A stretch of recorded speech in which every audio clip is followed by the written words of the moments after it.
திரைக்கடிக்க ஆசை ஜனவரி 3ஆம் தேதி எபிசோடு சூப்பராக இருக்குங்க. சான்ஸே இல்லை. நான் சொல்கிறேன் கேட்டுக்கோங்க.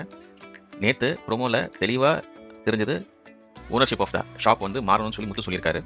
இன்றைக்கி ப்ரோமோ இன்னும் டக்கராக இருக்குது. அந்த மாத்திரம் அப்படின்னு சொன்ன அந்த ப்ரோமோக்கு ஈடு கொடுத்து விஜயா வந்து ரோகிணியும் மனோஜும் மன்னிச்சிடுறாங்க. மன்னிச்சதுக்கப்புறம் பேசிக்கிட்டு இருக்காங்க.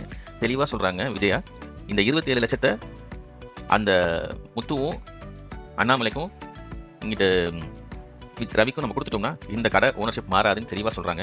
ஸோ அதனால விஜயா ரோகிணி கிட்ட அவங்களோட அப்பா கிட்ட இருந்து 27 lakhs சாலிடாக வாங்கிட்டு வர சொல்கிறாங்க. இப்போ ரோகிணி என்ன பண்ண போகிறாங்க? ரோகிணி நிலமை ரொம்ப பாவங்க. சோதனையா இல்லை ரோகிணிக்கு வந்து சத்திய சோதனையானே தெரியலங்க. சூப்பராக இருக்குது.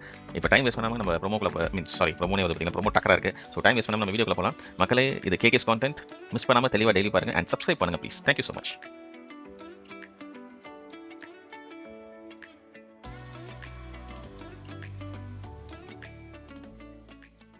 இன்னொரு தடவை இந்த மாதிரி செய்யறதுக்கு அவளுக்கு தைரியம் வந்துருமா? நீ அந்த பொண்ணை மட்டும் திட்டிட்டு இருக்காரு. உன் பையன் என்ன 3 மாசம் குழந்தையா? அவன் மேல என்னமோ தப்பே இல்லாத மாதிரி பேசிட்டு இருக்க. ரோகிணியா பணத்தை கொடுக்க வேண்டாம்னு சொல்லியிருந்தாலும் இவன் என்ன சொல்லியிருக்கணும்? அப்படியெல்லாம் சொல்லக்கூடாது, அது தப்பு அப்படின்னு அவன் சொல்லியிருக்கணும்ல. சரி, அது போட்டு விடு. அவன் மேல நீ அவ்வளவு பாசம் வச்சிருக்கிறீல்ல, உங்களையாவது சொன்னானா? அது அந்த ரோகிணி தான் சொல்லாதேன்னு சொல்லியிருப்பா. ரோகிணி சொன்னா அவன் கேட்டுருவானா? அப்புறம் மேல என்னதான் மரியாதை வச்சிருக்கான்? நீ அந்த பொண்ணை மட்டும் திட்டிட்டு இருக்காரு. உன் பையன் என்ன 3 மாசம் குழந்தையா? அவன் மேல என்னமோ தப்பே இல்லாத மாதிரி பேசிட்டு இருக்க. ரோகிணியா பணத்தை கொடுக்க வேண்டாம்னு சொல்லியிருந்தாலும் இவன் என்ன சொல்லியிருக்கணும்? அப்படியெல்லாம் சொல்லக்கூடாது, அது தப்பு அப்படின்னு அவன் சொல்லியிருக்கணும்ல. சரி, அது போட்டு விடு. அவன் மேல நீ அவ்வளவு பாசம் வச்சிருக்கிறீல்ல, உங்களையாவது சொன்னானா? அது அந்த ரோகிணி தான் சொல்லாதேன்னு சொல்லியிருப்பா. ரோகிணி சொன்னா அவன் கேட்டுருவானா? அப்புறம் மேல என்னதான் மரியாதை வச்சிருக்கான்? அவன் மேலேயும் தப்பு இருக்குது. நீ அதை மறைச்சு ரோகிணியை மட்டும் குற்றவாளியாக பார்க்காத. அவளை மட்டும் தண்டிக்கிறது நியாயம் இல்லை. தப்பு பண்ணிட்டாங்க, கேட்டாச்சு, நீ அடிச்சிட்ட, அதோட விட்டுரு. 2 பேரையும் பேச விட மாட்டதில்ல. எதுக்கு? என்ன இருந்தாலும் அவங்க 2 பேரும் புருஷ போட்டாங்க. அவங்க விஷயத்துல நம்ம தலையிடுறது தப்பு.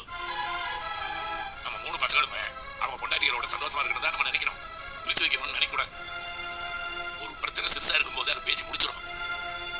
நீ அவகிட்ட பேசல, மனோஜியா அண்டா விடலன்னா இதுக்கு மேல நமக்கு என்ன வாழ்க்கை இருக்குன்னு அவன் நினைச்சு மலேசியா கிளம்பி போயிட்டானா? என்ன செய்ய முடியும்? வாழ வந்த பொண்ணு வீட்டை விட்டு போயிட்டா எல்லாரும் மாமியாரத்தை குறை சொல்லுவாங்க. அது உனக்கு தேவையா? எனக்கு மட்டும் அவங்களை பிரிக்கணும்னு ஆசையா என்ன? இந்த ரோகிணிக்காக நான் அவ்வளவு பண்ணிருக்கேன். எவ்வளவு பாசம் வச்சிருந்தேன். என்னையே ஏமாத்திட்டாங்க. ஆதங்கம் தாங்க. இவ்வளவு ஏன்? முத்துவுக்கு நீங்க தானே மீனாவை கட்டி வச்சீங்க. ரவி அவனே தேடிக்கிட்டான். ஆனா மனோஜுக்கு இவளை நானே தேடி பிடிச்சு கட்டி வச்சாங்க. இவங்க சந்தோஷமா இருக்கணும்னு எனக்கு ஆசை இருக்காதா? நம்மள என்ன முட்டாளாக்கிட்டாங்களே. கோபம் நியாயம் தான். ஆனா அந்த பணத்தை ரோகிணியை எடுத்து போகணும்னு நினைக்கலையே. மனோஜ் முன்னேறணும்னு அவன் நினைச்சிருக்கான். அதுக்கு நம்ம மனோஜ் தொடர்பு இருக்கான்ல, இதுக்கு மேல இதை வழக்க பார்க்காது. அவங்க 2 பேருமே பேச ஒரு முடிவுக்கு வரட்டும். அதுதான் இந்த பிரச்சனைக்கு நல்லது. இல்லைன்னா ரோகிணி மலேசியா போனாலும் போயிடுவான். ஏய், இன்னும் எவ்வளவு நேரம் அழுதுட்டே இருப்ப? விடு, நம்ம கையை மீறி ஏதோ நடந்துச்சு. அந்த ஜீவா திடீர்னு இப்படி வந்து நிப்பான்னு யாரடி நினைச்சா? நான் அழுகிறதுக்கு காரணம் அவன் இல்ல, முத்து. ரொம்ப நாளா எனக்கு இதுலயாவது மாட்டி விடணும்னு நினைச்சுக்கிட்டு இருந்தான். இன்னைக்கு செஞ்சான். ஏய், அண்ணா நீ எவ்வளவோ போய் சொல்லிருக்க, நிறைய ஏமாத்திருக்க. அது எதுலயுமே நீ மாட்டாமா? இந்த காசு விஷயத்துல மாட்டுவேன்னு நான் நினைக்கவே இல்லடி. இதை நீயும் மனோஜ் சேர்ந்து தானே பண்ணீங்க. அப்போ உன் மாமியார் உன் மேல மட்டும் எப்படி கோவப்படுறாங்க? அவங்களோட பையன்ல விட்டு கொடுக்க மாட்டாங்க. மனோஜ் கூட உனக்கு சப்போர்ட் பண்ணாம கழட்டி விட்டார்ல. நான் தான் இதை பண்ணேன், ரோகிணிக்கு எதுவும் தெரியாதுன்னு சொல்லாம நீ சொல்லிதான் செஞ்சு போட்டு கொடுத்துருக்காரு வீட்டுல. அம்மா எல்லாம் உன் பக்கம் திரும்பிடுச்சு. உன் மேல உன் மாமியார் கிட்ட ஒரு பிளாக் மார்க்கே வந்துருச்சு. அவங்க என் மேல இவ்வளவு விருப்பம் காட்டுவாங்கன்னு நான் நினைக்கல வித்யா. பார்லர் பேர் மாத்துறது தெரிஞ்சப்ப கூட என்ன கோவமா திட்டினாங்க. அதே மாதிரி பேசிட்டு விட்டுருவாங்கன்னு நினைச்சேன். ஆனா இந்த அளவுக்கு ரியாக்ட் பண்ணுவாங்கன்னு நினைக்கவே இல்லை. ஆமாண்டி, அடிக்கிற அளவுக்கு வந்துட்டாங்கல்ல. அவங்க கை ரேகையை பார்க்கணும்னா உன் கணத்திலே பார்த்துடலாம் போல இருக்கு. அந்த அளவுக்கு அடி பலமா விழுந்திருக்கு. இதுக்கே இந்த அடினா மலேசியா கிறிஸ்மஸ் எல்லாம் தெரிஞ்சுட்டா கன்ஃபார்மா மாட்டுதாடி. சொன்னியா? நடந்த எல்லா விஷயத்தையும் மாமா கிட்ட சொன்னேங்க. நீ இதான் செய்வேன்னு எனக்கு தெரியும். நீ தான் அந்த பார்லர் அம்மாவுக்கு ஓவரா பாவம் பார்த்துட்டு இருக்கிற. ஆனா நீ இந்த விஷயத்துல சந்தோஷமா இருக்கியா தானே உன்கிட்ட கேட்டுச்சுல? அவங்க ஏதோ சொல்லிட்டு போட்டாங்க. ஆனா அத்தை இப்படி உங்க அண்ணனையும் ரோகிணியும் பிரிச்சு வைக்க பாக்குறது நல்லதில்ல. சரி, அப்பா என்ன சொன்னாரு? அத்தை கிட்ட பேசியிருக்காரு. வாக்கிங் போயிட்டு வரேன்னு போனாரு. ஓ, அப்பாவே பேசிட்டாரா? தலை பஞ்சாயத்துல இறங்கிட்டாருன்னா இனி எல்லாம் சரியாயிடும். ஏன்னா அவர் மத்தவங்க மேலாம் கிடையாது, அனுபவசாலி. எப்ப என்ன பேசினா அவருக்கு தெரியும். விஷயத்தை உடனே பேச பண்ணாம கொஞ்ச நாள் ஆற போடுவாரு. அப்புறமா யோசிப்பாரு. நீ வேணா பாரு, எல்லாருக்கும் நல்லது நடக்குமா முடி சொல்லுவார். அதான் நம்ம தலை. நில்லு. ரோகிணி எங்க? தெரியலமா. நீ பேசலையா? இல்லம்மா, நீங்க சொல்லாம நான் இப்படி பேசுறதா அவளுக்கு நான் ஃபோன் கூட பண்ணல. ஷோரூம்க்கு அவ வரல, வீட்டுக்கு வரலையா? காலையில போனவ இன்னும் காணோம். பாத்தியா மீனா, பொண்டாட்டி கிட்ட பேச கூட அம்மா பெர்மிஷன் இருந்தா தான் பண்ணுவானா. ஜீவா கொடுத்த காசு எடுத்து போகும்போது அம்மாட்ட கேட்கணும் தோணலையே. டேய் சுமாரா. ஆனா உனக்கு நான் நான் எப்படிப்பட்ட புருஷன் கிடைச்சிருக்கேன் பாத்தியா? யார்கிட்ட பர்மிஷன்லாம் வாங்க வேணாம். எனக்கு தோணுச்சுனா நான் செய்வேன். பேசாம இருங்க. மனோஜ் ரோகிணியை ஃபோன் பண்ணி வர சொல்லு. சரிம்மா. ஏய் மனோஜ் தானே கால் பண்றாரு, அதை அட்டெண்ட் பண்ணி பேசேன்டி. உன்னை இன்னும் காரணம் ஃபோன் பண்றாரு போல. வேண்டாம். என்னடா எடுக்கலமா. உன் ஃபோனே எடுக்க மாட்டேங்கிறாளா? இப்போ என்ன நான் அவளுக்கு ஃபோன் பண்ணி கெஞ்சணுமாமா? அப்படி இல்லம்மா, 2 நாளா நான் அவகிட்ட பேசல. அதான் கோவத்துல. இப்போ எங்க இருப்பாவ? தெரியலம்மா, பார்லருக்கு வேணா ஃபோன் பண்ணி பார்க்குறேன். ம். ஹலோ, நான் மனோஜ் பேசுறேங்க. ரோகிணி இருக்காங்களா? அப்படியா? சரிங்க. என்னடா பார்லருக்கு வரலையாம்மா? வேற எங்க போயிருப்பான்னு தெரியலம்மா. எதுக்கு திரும்ப உங்களுக்கு ஒரு ஃபோன் பண்ணி பார்க்குறேன். ஏன்டி எடுக்க மாட்டேங்கிற? எதுக்கு எடுக்கணும்? நான் அடி வாங்குறத பார்த்துட்டு சும்மா நின்னுட்டு இருந்தான். என்ன ஆனாலும் என்னை விட்டு கொடுக்க மாட்டான்னு தான் நினைச்சேன். ஆனா அவங்க அம்மா பேச்ச கேட்டு அப்படியே அமைதியா நின்னுட்டான். இந்த பழைய பழமொழி ஒன்று சொல்லுவாங்கல்ல, எடுப்பார் கைப்புள்ளன்னு. அதுதான் உன் புருஷன். ஆரம்பத்துல அம்மா பேச்சு மட்டும் கேட்டாரு, அப்புறம் உன் பேச்சு கேட்டாரு, இப்ப திரும்பவும் அம்மா பேச்ச கேட்கிறாரு. அவருக்குன்னு சொந்த புத்தி என்னைக்கு இருந்திருக்கு? புருஷனை சொன்னது கோவம் மட்டும் வருதா? அவ்வளவு பாசம். அப்ப போன் அட்டெண்ட் பண்ணி பேச வேண்டியதானே? இப்ப உடனே எடுத்தா யாரும் அவனுக்கு புரியாது. அவங்க எனக்கு சப்போர்ட் பண்ணாம என்னை விட்டு கொடுத்துட்டான்ல, கொஞ்ச நேரம் தேடணும். மீனா, ஆம்பளை அப்செட் ஆனா பாருக்கு போவான். பழக்கம் இல்லாதவன் பீச்சுக்கு போவான். இதே பொம்பளை அப்செட் ஆனா அம்மா வீடு தான் போவாங்க. ஏங்க, ரோஹினியோட அம்மா வீடு தான் மலேசியால இருக்கே. அங்கதான் இப்ப யாரும் இல்லையே. அம்மா வீடுல என்ன ஃப்ரெண்ட் வீட்டுக்கு போவாங்க. ஆமாங்க, ரோஹினி வித்யா வீட்ல கூட இருக்கலாம்ல. நம்ம யோசிக்கலாம், இவனுக்கு யோசிக்க தெரியல. வித்யா மனோஜா தான் இருக்கும். ஆமாண்டி, மனோஜ் தான் கால் பண்றாரு. கரெக்டா சொல்லிட்டா? அட்டெண்ட் பண்ணாத. அட்டெண்ட் பண்ணாதடி. ஏய், ஆல்ரெடி உனக்கு நிறைய தடவை ஃபோன் பண்ணிட்டாரு. இப்ப நானும் எடுக்கலனா ஏதோ பிளான் பண்ணி எடுக்காத மாதிரி இருக்கும். நீ இங்க தான் இருக்கேன்னு தெரிஞ்சிடும். சரி, அட்டெண்ட் பண்ணு. ஆனா நான் இங்க தான் இருக்கேன்னு சொல்லாத. சரி. ஹலோ மனோஜ், ரோஹினி இங்க இல்ல. நான் கேட்கவே இல்லையே. அது இல்ல காலையில ரோஹினி கால் பண்ணி வரேன்னு சொல்லியிருந்தா, இன்னும் வரல. அததான் சொன்னேன். அதுவும் இல்லாம நீங்க எனக்கு கால் பண்றீங்கன்னா அவளை பத்தி கேட்கறதுக்காக தானே இருக்கும். அப்போ அவ அங்க இல்லையா? இல்ல வரல. நானே உங்களுக்கு கால் பண்ணலாம் தான் இருந்தேன். ரோஹினி வந்தா ஏதாவது சொல்லணுமா? ஆமா, ரோகிணி கிட்ட அம்மா அவளை வீட்டுக்கு வர சொன்னாங்கன்னு சொல்லிட்டான். இப்போ உங்க அம்மா சொல்லிதான் நீங்களே கால் பண்ணீங்களா? ஆமா, அவங்களே அவளை வீட்டுக்கு வர சொல்லுன்னு சொல்லிட்டாங்க. சரிங்க, நான் அவ வந்தா சொல்லிடுறேன். அவ வந்தானா முதல்ல எனக்கு கால் பண்ண சொல்லு வித்யா. இல்ல அவ வீட்டுக்கு வந்தா கூட ஓகே தான்.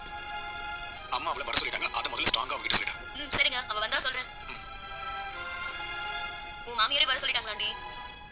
அப்ப நீ கிளம்பி போக வேண்டியதானே? நான் எதுக்கு போகணும்? அதான் வர சொல்றாங்கல்ல. இப்ப கூட ஃபோன் பண்ணி கூப்பிடணும்னு அவனுக்கு தோணல. அவங்க அம்மா சொல்லி தான் கால் பண்ணிருக்கான். ஆமா, அவரா கூப்பிடல.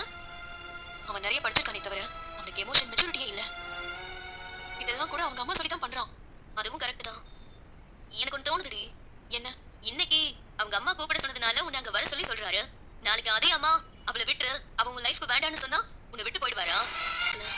ஆனா இப்ப கூட அவருக்கா தோணல. அவங்க அம்மா சொன்னதுக்கு அப்புறம் தான் அவரே கால் பண்ணாரு. காசு விஷயத்துல அவர் மேலேயும் தப்பு இருக்கு. ஆனா அவர் உனக்கு சப்போர்ட்டே பண்ணலையே. அவரு சைலண்ட் ஆயிட்டாருல.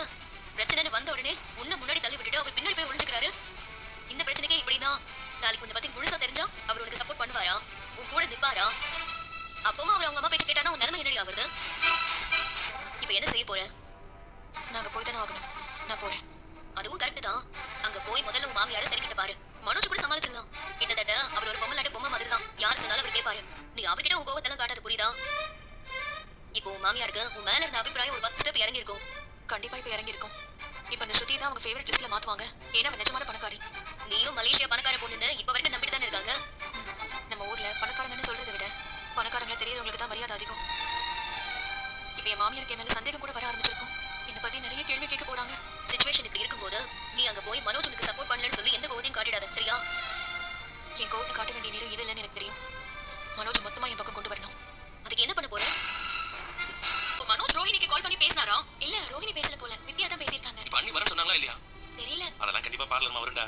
எப்படி நான் சொல்றேன்? ஏன்னா வீட்டை விட்டு போறதா இருந்தா பெரிய பெட்டிலாம் எடுத்து போயிருக்கணும்ல. அவங்க ஹேண்ட்பேக் மட்டும் தான் எடுத்துட்டு போனாங்க. அப்ப என்ன, அதெல்லாம் வந்துரும். தப்பு பண்ணி மாட்டிச்சுல, அதான் ஓடி ஒளிஞ்சிச்சு. டேய் பாவுண்டா. யாரு? பார்லர்மாவா? போடா. மனோஜ் செய்து தானே பண்ணா. பொண்ணுங்க மேல தான் ஈஸியா பழி சொல்லிடுறாங்க. இந்த மனோஜ் அன்னைக்கு சப்போர்ட் பண்ணல. அங்க என்ன பேசிட்டு இருக்கீங்க? ஒண்ணு இல்லம்மா, சும்மாதான். அவங்க என்ன பேசுனா உனக்கு என்ன? எல்லாத்தையுமே நீ தெரிஞ்சுக்கணுமா? பேசாம காப்பி குடி. மனோஜ் மனோஜ் உள்ளே இருக்க. காஃபி குடிச்சா இல்லையா? எனக்கு வேணாமா. ரோகிணி, ஏமா அங்கே நிக்கிற? உள்ள வா. வாங்க ரோஹினி, இப்பதான் நீங்க வருவீங்களா இல்லையா பேசிட்டு இருந்தோம். ரோகிணி, இது வா.